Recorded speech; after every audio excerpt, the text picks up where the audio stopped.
Hey everyone, I'm Kendrick Diaz, and you're listening to Verse by Verse.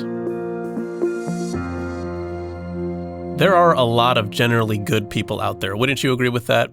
You know them, you've gone to school with them, you've worked with them, read stories about them.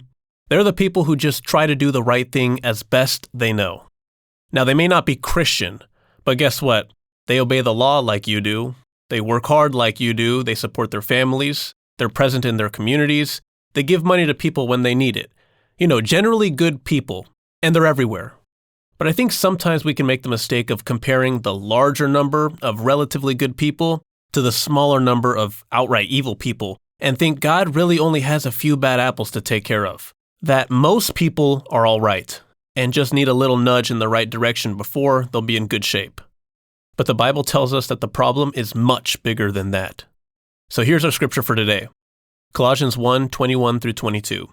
Here, Paul is talking to converted Christians, and he reminds us of where we used to be and how far we've come.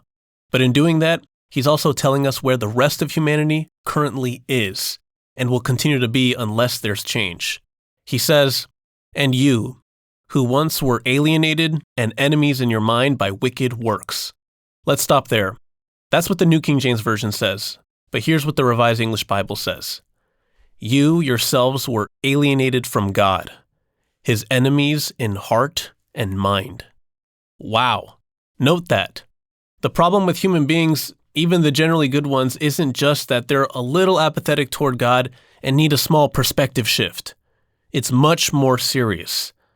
This is saying that before any intervention, we are God's enemies.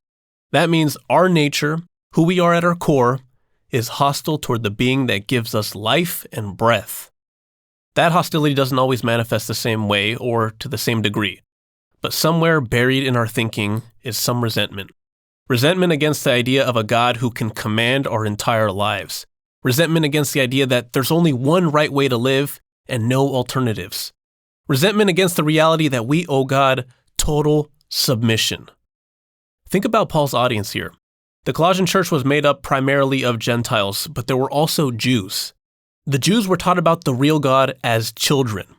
The only true moral code in the universe was hand-delivered to their ancestors. So no, most of them weren't overt idolaters or adulterers or things like that.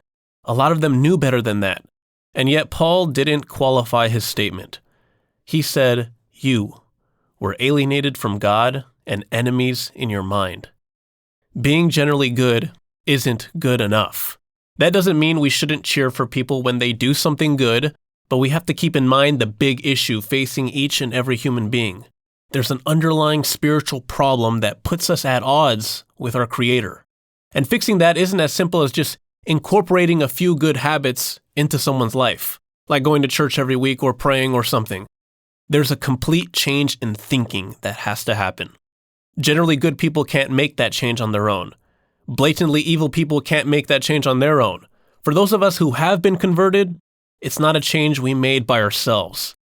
That spiritual change is something God does. How does he do that? Let's read the rest of the passage. Yet now. That was before, this is now. Yet now he has reconciled in the body of his flesh through death, to present you holy and blameless and above reproach in his sight. The only way to be aligned with God in heart and mind is through Jesus' blood.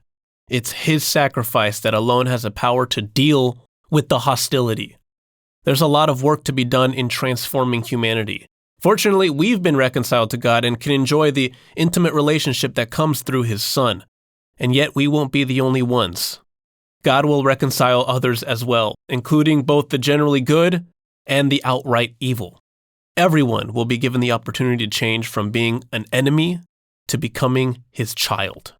That's good news. Verse by Verse is a Life, Hope, and Truth podcast. Check out the show notes to find more free content, like videos, articles, and booklets in our Learning Center.